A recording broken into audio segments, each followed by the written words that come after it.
Chère fleuve méridienne, cher fleuve méridien, bonjour.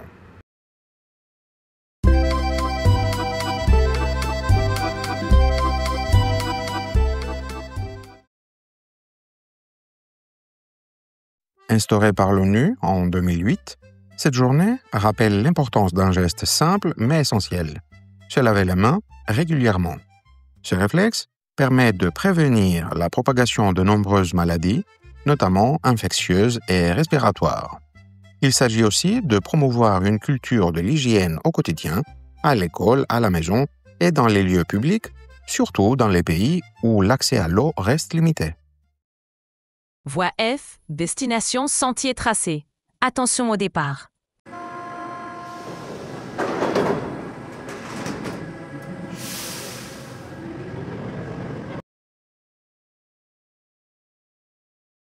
Première question.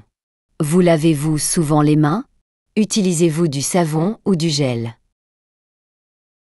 On se lave les mains plusieurs fois par jour, en rentrant à la maison, avant de manger et après être allé aux toilettes.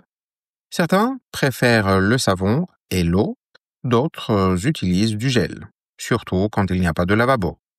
L'essentiel est de faire cela régulièrement, pas seulement quand les mains sont sales.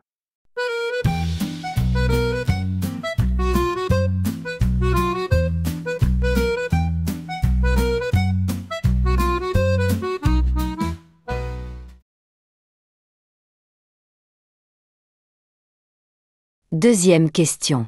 Quand faut-il se laver les mains? Il faut se laver les mains avant de manger, mais aussi après être allé aux toilettes et s'être mouché, avoir toussé ou éternué, avoir touché de l'argent, avoir pris les transports, avoir caressé un animal, avoir jardiné, avoir fait les courses, avoir fait le ménage ou avoir manipulé des poubelles. Ces gestes simples évitent de tomber malade.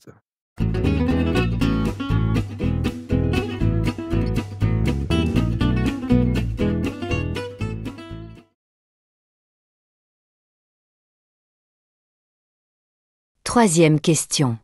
Vous laviez-vous les mains même avant la pandémie du Covid-19? Pourquoi est-il important de se laver les mains? Plusieurs personnes se lavaient déjà les mains, mais la pandémie a rappelé combien c'est important. Cela permet d'éviter de transmettre des microbes et de protéger les autres.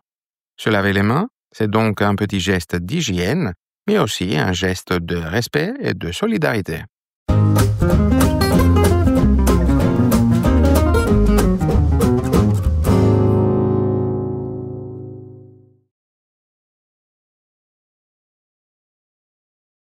Organisée chaque année en France, la Journée nationale des toxicomanies vise à sensibiliser aux dangers des addictions et à encourager la prévention, le dialogue et l'accompagnement des personnes concernées. L'objectif est de mieux comprendre les mécanismes de la dépendance, d'informer sur les risques liés aux substances ou aux comportements addictifs et de favoriser une approche bienveillante et non stigmatisante. Voie L, destination terrain conquis. Attention au départ.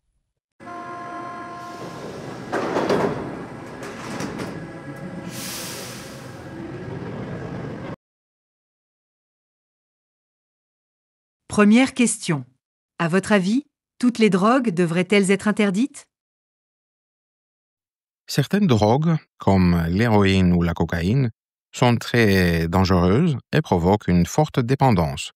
Leur interdiction semble donc logique. D'autres substances, comme le cannabis, sont parfois légalisées pour des raisons médicales, comme soigner certaines maladies, ou bien pour des motifs liés aux finances publiques, c'est-à-dire pour encadrer la vente, créer des emplois et faire entrer de l'argent dans l'économie légale.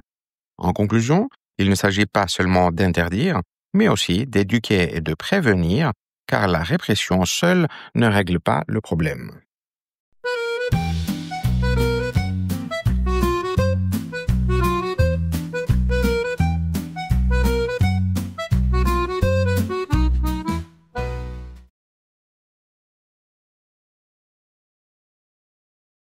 Deuxième question. Pensez-vous que certaines dépendances, comme celles aux écrans, au sucre ou aux jeux d'argent, soient moins reconnues ou prises au sérieux? Ces dépendances sont souvent minimisées, car elles ne détruisent pas le corps de la même manière qu'une drogue. Pourtant, elles peuvent aussi provoquer de graves conséquences: isolement, anxiété, perte de contrôle ou difficultés financières. Ainsi, il faut reconnaître que la dépendance peut prendre plusieurs formes et qu'elle mérite toujours d'être accompagnée.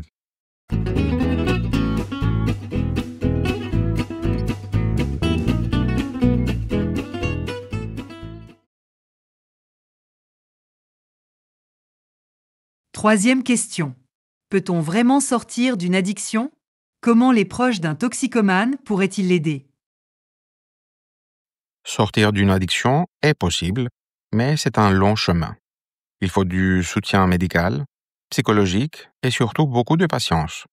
Les proches peuvent aider en restant présents, sans juger, en écoutant et en encourageant la personne à se faire soigner. En somme, l'amour et la compréhension sont souvent aussi importants que les traitements.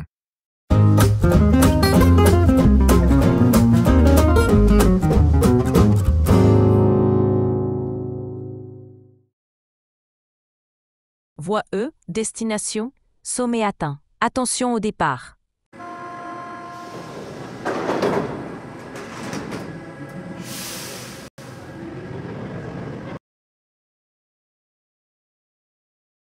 Première question.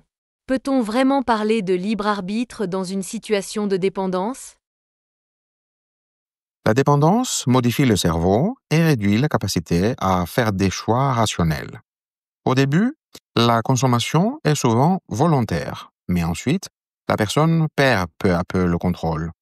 Le corps et l'esprit s'habituent à la substance, ce qui rend la décision d'arrêter de plus en plus difficile. On peut dire que le libre arbitre existe encore, mais qu'il est affaibli par la compulsion et le manque. En somme, la liberté devient relative quand la volonté est dominée par le besoin.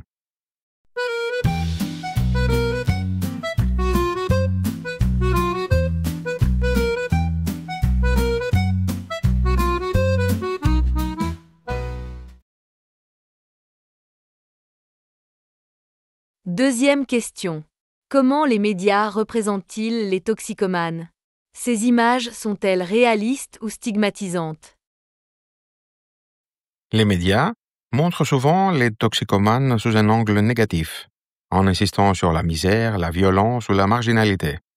On les voit souvent dans la rue, en mauvaise santé ou associés à la criminalité, alors qu'il existe aussi des personnes dépendantes qui travaillent, ont une famille et mènent une vie presque ordinaire. Ces images simplifient une réalité complexe et renforcent la stigmatisation. En réalité, la dépendance touche des milieux variés et des personnes qui souffrent souvent en silence. Une représentation plus nuancée, axée sur la prévention et la réinsertion, serait plus juste et plus utile.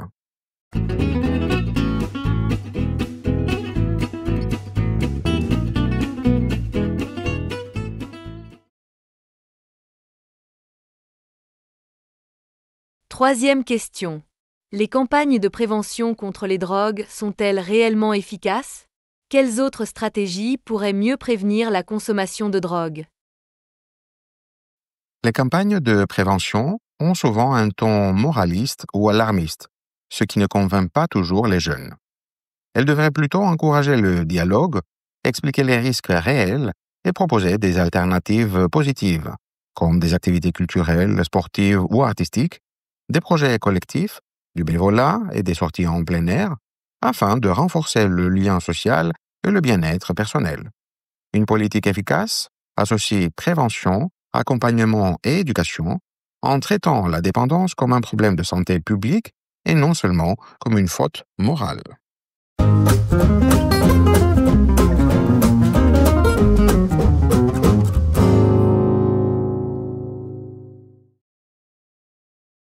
Prochain arrêt.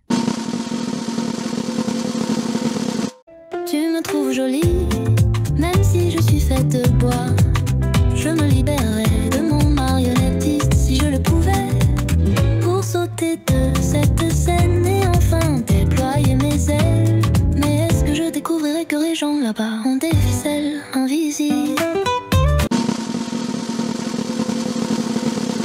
Chaque matin, il crée des rêves à croquer. Pain au chocolat danse sur son comptoir. Les brioches chantent l'histoire de son savoir. Merci d'avoir regardé cette vidéo. Si elle vous a plu, mettez un pouce bleu et abonnez-vous pour ne rien manquer. N'hésitez pas à la partager si vous la trouvez utile et à laisser un commentaire pour donner votre avis.